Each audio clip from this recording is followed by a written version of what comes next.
కృతజ్ఞతలు చెల్లించటం దేవునికి చాలా ఇష్టం. మనం కృతజ్ఞతలు చెల్లిస్తూ ఉండగా దేవుడు ఎంతో ఇష్టపడి మన జీవితాల్లో కార్యాలు జరిగిస్తాడు. ప్రభునంతులరా, కొన్ని సంఘటనలు మనకి కొన్ని పాఠాలు నేర్పిస్తూ ఉంటాయి. నిజంగా ఈ మధ్య నేను చదివిన ఒక సంఘటన నన్ను ఇంకా బలపరిచింది అనమాట. అంటే జంతువులు, పక్షులు కూడా కృతజ్ఞతలు ఎలా చెల్లిస్తాయి, అవి కూడా మనకు పాఠాలు నేర్పిస్తున్నాయి. మనుషులు మనం మర్చిపోతున్నాం. కానీ 2026లో మిగ్యూల్ గుజ్మాన్ అనేటటువంటి ఒక వ్యక్తి చనిపోయాడంట. ఆ వ్యక్తి కొన్ని సంవత్సరాలుగా ఒక కుక్కను పెంచుకుంటున్నాడంట. దానికి క్యాప్టెన్ అనేటటువంటి పేరు పెట్టి ఆ పెంచుకుంటున్నటువంటి ఆ కుక్క ఈయన చనిపోయిన తర్వాత, ఈయన సమాధి కార్యక్రమం చేసి వచ్చిన తర్వాత ఆ సమాధి దగ్గరే ఉండిపోయిందంట. 2-3 రోజులు ఆ కుటుంబీకులకి కుక్క కనపడకపోవటంతో వెతికారంట, ఎక్కడికి వెళ్ళింది క్యాప్టెన్ అని.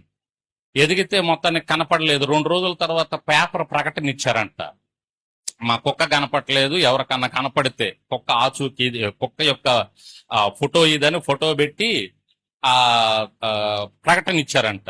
2 రోజుల తర్వాత ఎక్కడి నుంచి జాడ దొరకలా, ఏమైంది అర్థం కాల. వారం రోజుల తర్వాత ఆ శ్మశాన వాటికి దగ్గర ఉండే ఆ యజమాన్యం ఎవరైతే ఉన్నారో వారు కబురు పంపించారంట, మీ కుక్క ఇక్కడ ఉంది, శ్మశానంలో ఉంది, సమాధి దగ్గరే ఉండిపోయిందని. వాళ్ళు గమనించారు. వారం రోజుల నుంచి చూస్తున్నారు, అక్కడే పడుకొని ఉందంట. ఆ ఫోటో కూడా పెట్టారండి, ఒరిజినల్ ఫోటో, ఆ కుక్క ఆ సమాధి దగ్గర పడుకొని ఉండటం. వారం రోజుల తర్వాత కుటుంబీకులు వెళ్ళి తీసుకొని వచ్చారంట.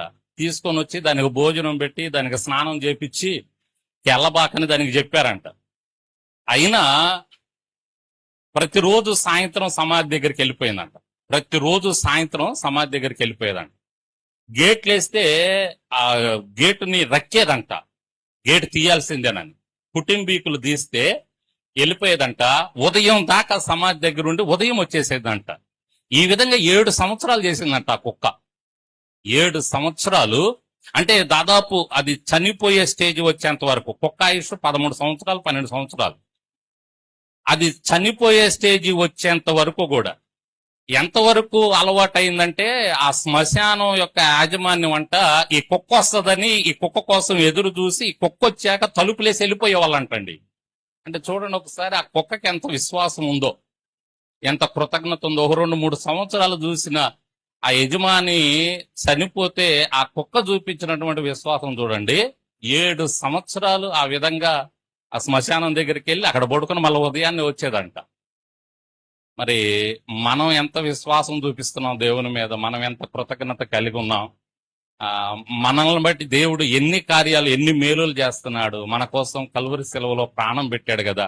అంటే ఈ శీర్షికేసి దీని కింద ఆ దైవజనుడు ఈ విషయాన్ని రాశాడు అనమాట. మనం ఇంకా ఎంతగా కృతజ్ఞత కలిగి ఉండాలి.